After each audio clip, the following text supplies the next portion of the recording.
Hello, hello, hello, hello, hello. Mayong gabi sa tanan. May adlaw sa laing nasod, mga kaigsunan. Dito naman ang iyong lingkod, si Pastor Armando S. Montero ay nagbabalik. May dugay ta nga wala naka-vlog, igalit son, tungod kay mga short vlog lang ang akong ipasok ng aging mga adlaw.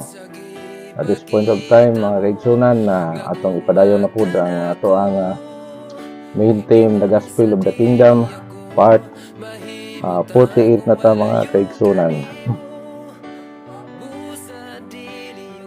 Shout out sa tanan nga mga kabinantid pastors sa kabinantid churches. So hinaot ang Dios sa manalangin sa inyong pag subaybay sa tuang mensahe karon nga gabi. Atong subject karon, the day of the Lord. The day of the Lord.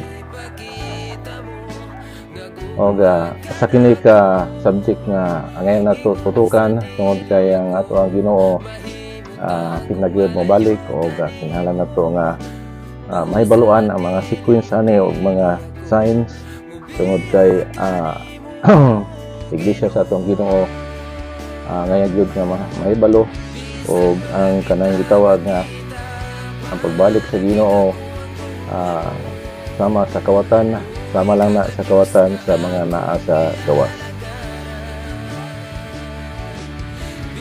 Apan kung membro ka o nangalagad ka sa tinuod na iglesia sa atong Ginoo, dili ka pwede nga makuratan nga sama sa kawatan. Sa mga kaigsunan nato ng sugdan ang ato ang subject karon, the day of the Lord.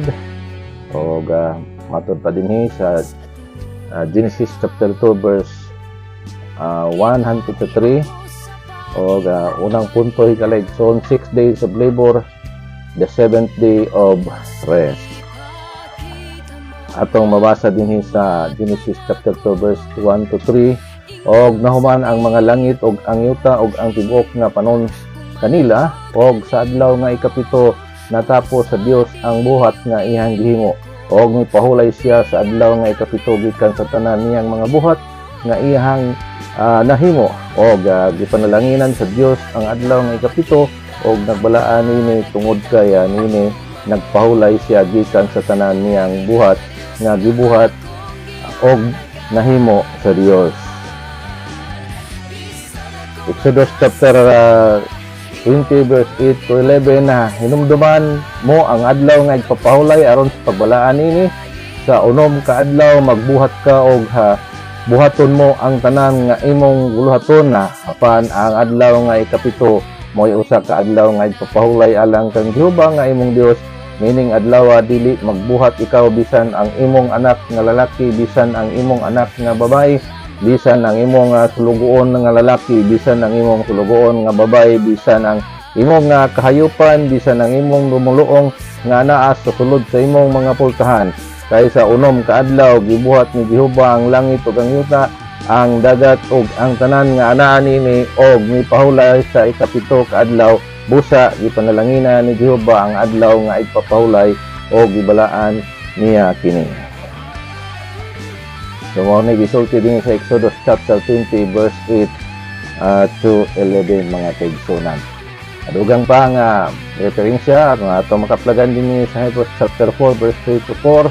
Kay kita nga minto makasulod ngadto sa kapahulayan bisan ingon sa gisulti niya, sumala sa akong gipanumpa tungod sa akong kaligot-got, dili sila makasulod sa akong kapahulayan bisan pa ang mga buhat ng human sulod sa pagtukod sa kalibutan. Kay siya nag-ingon sa laing bahin mahitungod sa ikapito ka adlaw sa ingon ini, og ang Dios mipahulay sa tanan niyang mga buluhaton sa ikapito ka adlaw. Sumo ni mga referensya nga ato ang dugukan karon, mga kaigsunan. Now, subdivision na letter A, God worked 6 days and rested the 7th day according to Genesis. Atong ibasa kaganiha og Exodus og in Hebrews chapter 4. God worked 6 days in reconstructing creating the earth and rested the seventh day. It was not necessary for God to take 6 days, 24 hours each, to do the work he did in those 6 days, for he could have done in at least in less than 1 second.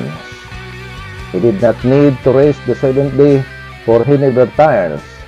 His power, strength, or energy is infinite and forever constant. It does not fluctuate or isolate as ours does, mga kaigsunan. Wala nagpasabot higala igsoon nga atong Ginoo kapuyon siya, no?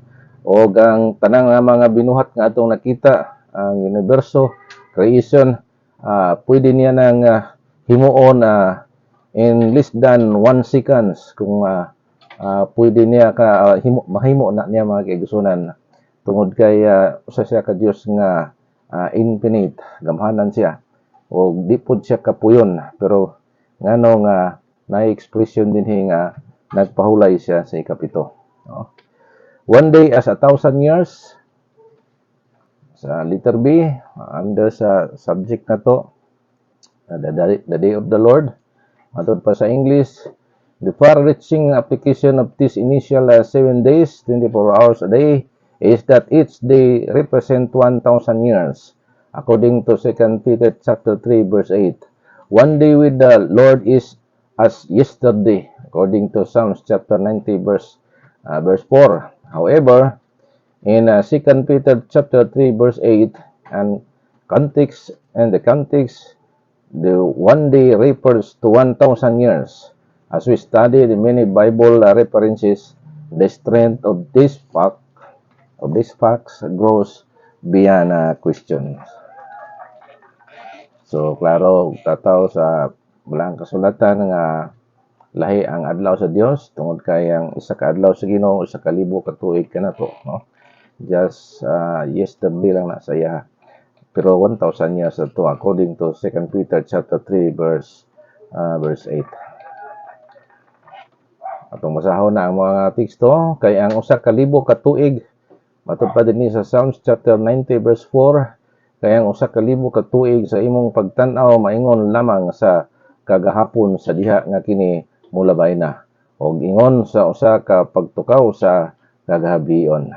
So muna mga kaigsunan ang gisulti dinhi sa Psalms chapter 90 verse 4. 2 Peter chapter 3 verse 8, apan mga hinigugma, ayaw ninyo pagkikalimti kining usa ka butang nga ang usa ka adlaw sa tubangan sa Ginoo ingon sa usa ka libo ka tuig, ug ang usa ka libo ka tuig ingon sa usa ka adlaw.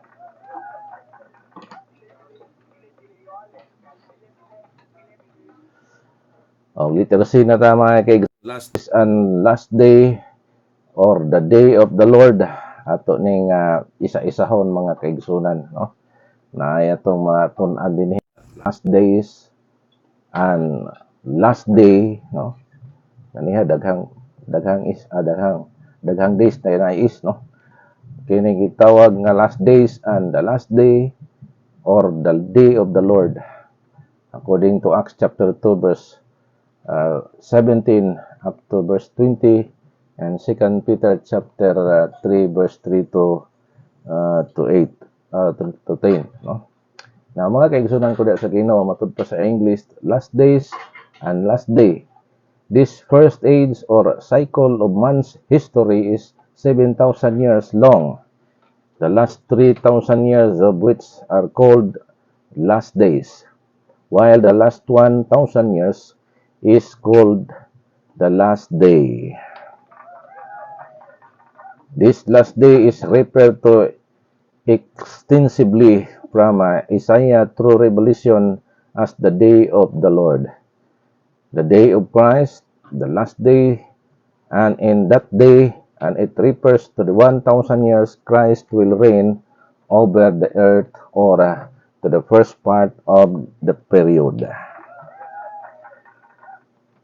Now, the day of the Lord, according to 1 Thessalonians chapter 4, verse 13 to 18, and chapter 5, the same book, in 1 Thessalonians chapter 5, verse 1 to 9, Both of these passages are one continuous discussion on the return of Christ, and they cannot be divided into two separate passages applicable to two different periods of time. Pero mga kaigsunan na mga wala naman tayo igong panahon na hinaot ka inyo ning subaybayan na kaya angay nato ning mahibalaan ang adlaw sa Dios o the last days o the last day. So this point of time tuning ay i-continue og mga adlaw itutuloy kini og balikan nato ang atong subject the last day, no, ato pa sa in English. So nalata sa letter B, no, og ato siguro sang basahon ang mga bersikulo bago ta manamilit tigala igsoon. Dini sa 1 Thessalonians chapter 4 verse 13 to 18 matod pa sa Cebuano, apan dili kami buot mga igsoon nga dili ninyo mahibaluan ang matungod sa mga nangatulog na aron dili kamo managsubo bisan ingon sa uban nga walay paglaom. Kay kung mituo kita nga si Jesus namatay og nabanhaw, ingon man usab ang mga nangatulog pinaagi kang Jesus pagadad-on sa Dios uban kaniya. Verse 15, kay kinig giingon namo kaninyo sumala sa pulong sa Ginoo nga kita nga mga buhi nga managpabilin hangtod sa pag-abot sa Ginoo, dili kita magauna sa mga nangatulog. Kay ang mao nga Ginoo sa usa ka pagsinggit, sa usa ka tingog, sa punuan sa mga manulunda og sa budyong sa Dios manaog gikan sa langit og ang mga nangamatay diha kang Kristo mga banhaw pag-una. Matod pa din sa verse 17, unya kita nga mga buhi nga nanghibilin pagalalinon kita pagtingob ngadto si babaw sa uban kaniya sa mga panganod sa pagsugat sa Ginoo ug ingon niini magakauban kita gihapon sa Ginoo. Busa maglipayay kamo ang usa ug usa niini nga mga pulong. Last verse, 1 Thessalonians 5 verse 1 to 9, apan matungod sa mga panahon ug sa mga katuigan nga mga igsoon wala kinahanglan nga pagasulatan pa kamo kay nang hibalo gayod kamo nga ang adlaw sa Ginoo moabot ingon sa usa ka kawatan sa gabii.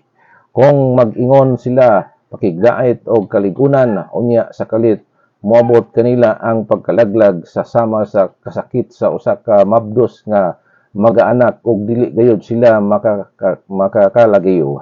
Apan kamo mga igsoon wala kamo sa kangitngitan aron pagahikalitan kamo niadtong adlaw ingon sa usa ka kawatan.